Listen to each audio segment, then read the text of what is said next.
AI यानी artificial intelligence, ये शब्द आजकल हर किसी की जुबान पर है। लेकिन सबसे बड़ा सवाल, खासकर भारत में, बस एक ही है, क्या एआई हमारी नौकरियां छीन लेगा? देखिए, ये सिर्फ एक सवाल नहीं है, ये एक डर है जो बढ़ता जा रहा है। और आज हम इसी डर की गहराई में जाएंगे। और देखिए, भारत के अपने थिंक टैंक नीति आयोग ने इस बात को बिल्कुल सही पकड़ा है। एक तरफ तो जबरदस्त उत्साह है, बिल्कुल, लेकिन साथ ही एक गहरी चिंता भी है। यही वो उत्साह और डर का मिला जुला एहसास है जो आज के समय को परिभाषित कर रहा है। हाँ, एआई के बहुत से अच्छे पहलू हो सकते हैं और उन पर शायद हम कभी और बात करेंगे। लेकिन आज हम पूरी तरह से उस चिंता पर ध्यान देंगे, सिक्के के उस दूसरे, शायद थोड़ा अंधेरे पहलू पर। वो पहलू जो भारत की करोड़ों कर्मचारियों के लिए एक बहुत बड़े खतरे की घंटी है। तो चलिए सीधे मुद्दे पर आते हैं। शुरुआत करते हैं कुछ आंकड़ों से, और सच कहूं ये आंकड़े वाकई में चौंकाने वाले हैं। 70%। जरा इस आंकड़े के बारे में सोचिए। अंतर्राष्ट्रीय श्रम संगठन का कहना है कि भारत में हर 10 में से 7 नौकरियों पर, हर 10 में से 7 एआई और ऑटोमेशन की वजह से बड़ा खतरा है। ये कोई छोटा मोटा आंकड़ा नहीं है। इसका मतलब है कि हमारे आसपास के ज्यादातर लोगों की नौकरियां सीधे सीधे प्रभावित हो सकती हैं। और अगर वो 70% का आंकड़ा काफी नहीं था, तो वर्ल्ड इकोनॉमिक फोरम एक और नंबर देता है, 12 करोड़। जी हाँ, 2030 तक, जो कि बस कुछ ही साल दूर है, भारत में लगभग 12 करोड़ नौकरियों पर तलवार लटक सकती है। ये हमारे कुल वर्कफोर्स का एक बहुत बहुत बड़ा हिस्सा है। और यहीं पर असली बात समझने वाली है। खेल पूरी तरह बदल चुका है। ये ऑटोमेशन की कोई पुरानी लहर नहीं है जहां सिर्फ फैक्ट्री की नौकरियों पर असर पड़ता था। नहीं, जैसा कि वर्ल्ड बैंक की रिपोर्ट साफ साफ कहती है, इस बार एआई व्हाइट कॉलर जॉब्स के पीछे है, वो नौकरियां जिन्हें हम सब अब तक एकदम सुरक्षित मानते थे। सोचिए, लेखक, अकाउंटेंट, यहां तक कि मैनेजर्स भी। ऐसा लगता है कि इस बार कोई भी इस तूफान से अछूता नहीं रहेगा। तो ठीक है, इस बदलाव का सबसे ज्यादा असर अभी कहाँ दिख रहा है? चलिए इस उथल-पुथल के ग्राउंड जीरो पर जूम इन करते हैं। हमारा गौरव, हमारा आईटी सेक्टर। दशकों तक भारतीय आईटी का सपना एक सीधे साधे मॉडल पर टिका था, पिरामिड मॉडल। सोचिए, एक बड़ा सा आधार था जिसमें हजारों लाखों फ्रेश ग्रेजुएट्स थे जो बेसिक कोडिंग और टेस्टिंग का काम करते थे। यही पिरामिड की नींव थे। और सच तो ये है कि करोड़ों लोगों के लिए यही मिडिल क्लास में एंट्री का गोल्डन टिकट था। लेकिन अब आ गया है जेनरेटिव एआई। एक ऐसा एआई जो खुद कोड लिख सकता है, गलतियां सुधार सकता है, मतलब वो सारे रूटीन काम कर सकता है। तो इससे होता क्या है? ये उस पिरामिड की नींव पर सीधा हथौड़ा मारता है। ये उन सारे कामों को ऑटोमेट कर देता है जो पहले फ्रेशर्स किया करते थे। और नतीजा, पूरा का पूरा ढांचा नीचे से खोखला होना शुरू हो गया है। और ये कोई दूर के भविष्य की बात नहीं है, ये अभी हो रहा है। हम देख रहे हैं कि सिर्फ कुछ साल पहले की तुलना में युवा सॉफ्टवेयर डेवलपर्स की नौकरियों में लगभग 20% की गिरावट आ चुकी है। सोचिए, आज के 22 साल के किसी इंजीनियर के बारे में, जो रास्ता दशकों से बिल्कुल साफ था, वो अब धुंधला होता जा रहा है।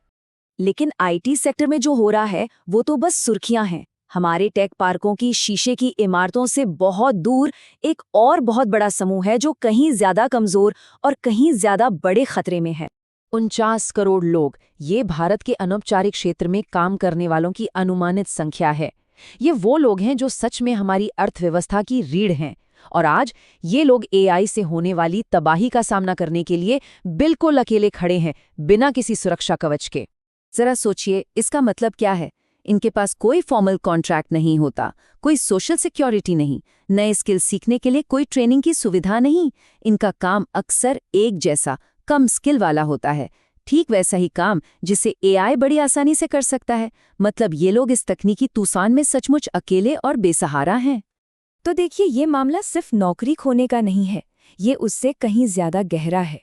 ये करियर की पूरी अवधारणा के खोखले हो जाने का मामला है। और इसकी जो मानवीय और सामाजिक कीमत है, वो बहुत बड़ी है। इसे कहते हैं एंट्री लेवल हॉलोइंग। ये एक बहुत ही दिलचस्प और डरावना कॉन्सेप्ट है। देखिए, कोई भी जूनियर कर्मचारी छोटे मोटे काम करके ही तो सीखता है ना? लेकिन क्या होगा जब वो सारे शुरुआती काम एआई करने लगेगा?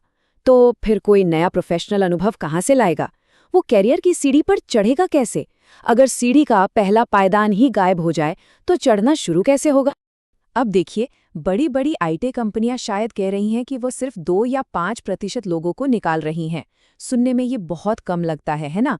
लेकिन धोखा मत खाइए, इसका जो असर होता है वो कहीं ज्यादा बड़ा होता है। ये पूरे बाजार में एक डर का माहौल बना देता है। हर कर्मचारी जो नौकरी में बना हुआ है, उसके मन में भी ये सवाल उठता रहता है, क्या अगला नंबर मेरा है? और ये सीधा उनके मानसिक स्वास्थ्य पर असर डालता है। और इस बात को साबित करने के लिए डेटा भी है।